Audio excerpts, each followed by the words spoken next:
Mimi kwenye biashara yangu sijawahi kukopesha. Tena sitaki masiala kabisa. Yaani hususan tu kwenye swala la pesa na kazi yangu, vitu viwili tofauti. Unajifanya unanimudu sana mimi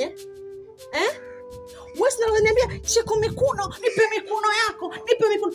Nikakukuna, nikakukamua. Hapo uko mwepesi. Saizi unaniambia nini? Eti nimekuza. Wewe, mimi sitaki mazao kwenye biashara yangu wewe. Hebu nipe pesa yangu mimi niondoke. Chiko, sikia mwambie. Hebu kwa muelewa basi. Afingine hapa mtaani unajua. Watu wote wanaanza wakasikia makaona. Mimi ni mtu na heshima zangu. Kuna vunja taratibu basi. Kama ulijijua wewe na mke wako, kwangu ulifuata nini? Alafu eti niogope mtaa mzima huu. Au mtaa mzima wote wananijua kama mimi Chiku Mikuno. Huduma zote unapata kwangu. Nini wewe unahangaika? Naomba pesa yangu. Sina hela kukupa wewe. Hauna pesa? Hauna pesa?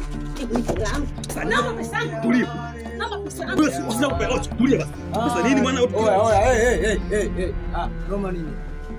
Mnakaa kupiga mikelele tu hapo kama idondola toa mtaa nzima tunasikia ndio maana nini? Acha shobo. Ndio nini kupita, acha shobo.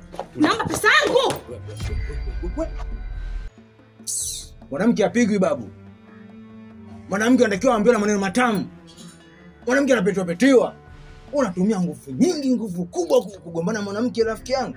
Acha kutumia nguvu kurukundu kupigana na mwanamke.